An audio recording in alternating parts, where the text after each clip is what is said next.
waxaan idinku nimid kow inaan horta idin garab istaagno aan idin tusino inaad dadkeena tihiin aad walaalaheen tihiin oo halkan annaga aan ka nimid oo dad Soomaaliyeed aad tihiin oo maxaan kuu sheegaa aad u baahan tihiin idinkana in murugada markay jirto aan leedin fiirsanin laakiin la idin yimaado la idin garab istaago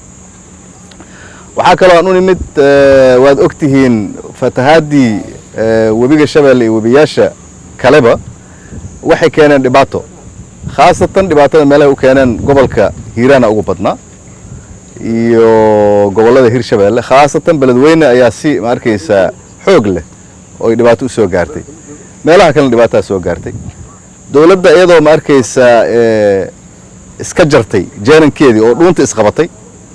ayaa waxay go'aan ku gaartay in wixii ay haysato qayb ayada la weyn sida hadda Sheekh Yusuf wuxuu sheegay laakiin wax yar ah laakiin la weyn ayay ugu deeqday fatahaadahaas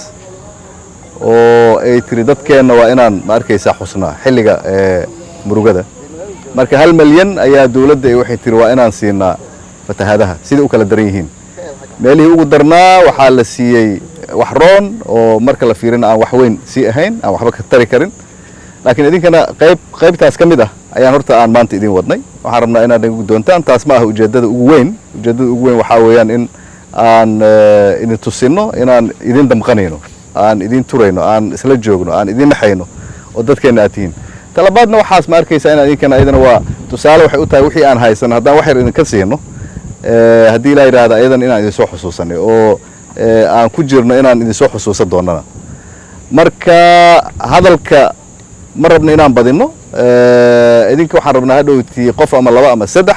inaad ma arkaysaa aad noo warantaan haddaan doonno si gaar ahaan aan u fariisanaynaa meelahaas aan isku wareysanaynaa laakiin waxaan rabaa in aan horto fagaare idinku guddoonsiino wixii aan wadnay waxaan idin wadnaa $50,000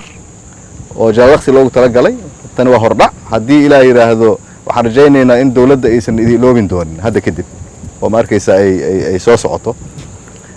waxaan rabaa marka in wasiirka Hirshabeelle iyo senatarada Hirshabeelle ka yimid ay iga guddoomaan ay iga guddoonsiyaan maamulka degmadana uu guddoonsiyo odayaasha dhaqanka waxaan rabnaa lacagtaas in waa amaano ay ku baxda meeshii loogu talagalay